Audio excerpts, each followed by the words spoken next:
Hey, thanks for stopping by and checking out this video. So this is just a garden update 2020. I got these seeds last Black Friday on Amazon for $13.95. It's pretty much been a great project for me. It's got all the instructions of when to plant, how to plant, what type of soil, and so on. So I started this back in February, and now towards the middle of June. Really pleased with the results. So up here I've got some different colors of romaine lettuce. This was about a month ago, so this isn't bitter yet. This is the older lettuce that is now too old and bitter to eat, really. A couple broccoli plants, some cilantro. This is more lettuce that I just planted.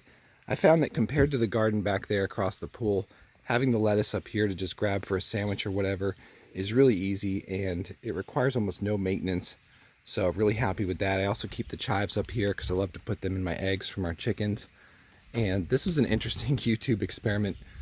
Growing an avocado tree from the pit of a store-bought avocado. I had a second one there, but the cat got to it. So anyway, let's go down to the garden here and look at what else we got. So there's four main sections to my garden. This section over here is the no fence area with the potatoes. I've got pumpkins, some other stuff. You can tell it's really shady over there, so I don't expect much to grow, but that's a reliable spot for some basic things. Now back over here, this fencing I recycled from an old poultry pen, so I'm kind of pleased the way it went together. It also allows my new puppy to be able to run around, kind of patrol the perimeter here. So keeping her out. If you look down here, I already had this from years ago.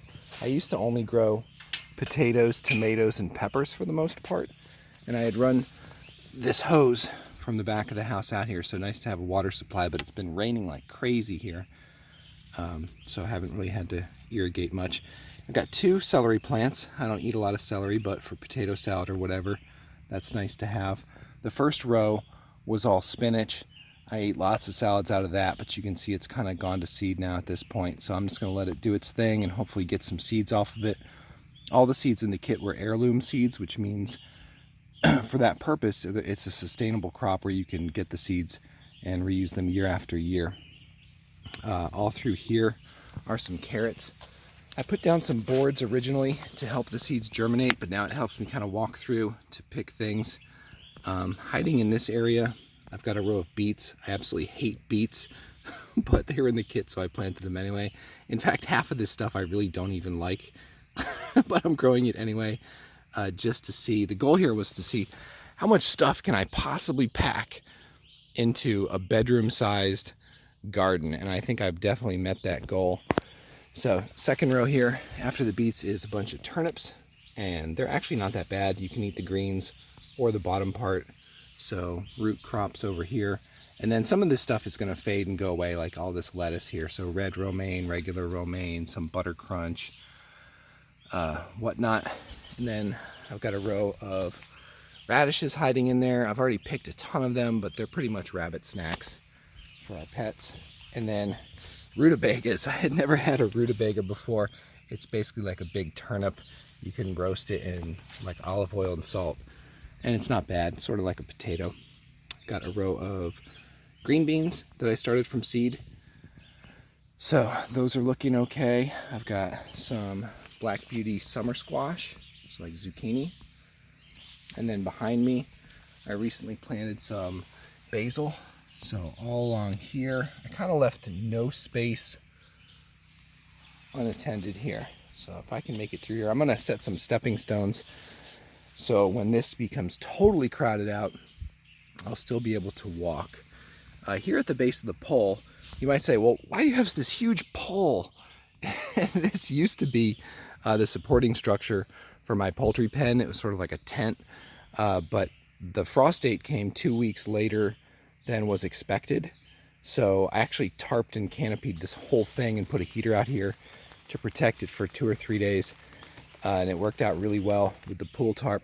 So down here I've got 3 sunflowers. So hopefully those will be supported by the pole. Here's something I've never grown before, really interesting. Okra. These plants are like 3 months old. They really didn't start growing until it got hot enough, because that is a really southern crop. What else we got back here? If you look at this guy right here, this is a pickling cucumber. I've kind of got a bunch of them planted. I tried doing some peas here to climb up the chicken wire, and they've produced a little bit, but I have like no experience growing that, so whatever. Interesting to get garden peas. This is a pepper plant that didn't fit in the greenhouse, and it's been doing really well, giving me some banana peppers. Here we got some really big broccoli plants. That one there with the yellow flowers is pretty much done, so I'm not going to eat the stalks or whatever. Down here I've got 2 eggplants that look pathetic. There was a third one and it died.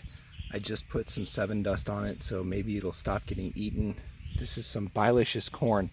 The Cheapo Seed Company only gave me 6 kernels of corn to plant, so I figured, hey, why not?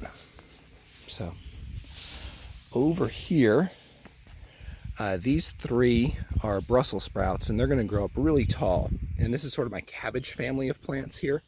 And I read online that the flowers from the dill will attract hornets that will attack the worms that are doing damage like this to these plants, but they haven't flowered yet, obviously.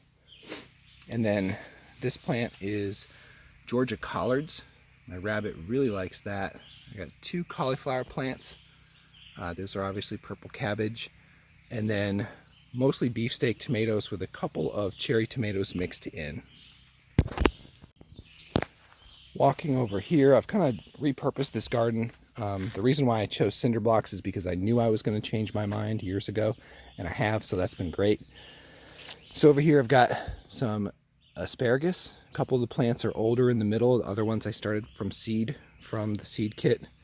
Some random catnip and mint growing everywhere from previous gardens. This is all a variety of peppers.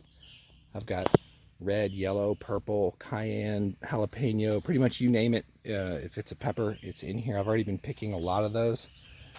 And back here, pulled up some of the targets so that my 22 is sighted in from the back porch to take out any squirrels or crows or things that are going to come in here like they do every year and take out some of my hard work. So got to defend that. And interestingly, behind that, all these wild blackberries, they grow like crazy here. So up all around the property, I can gather so many blackberries. It's kind of a nice free bonus.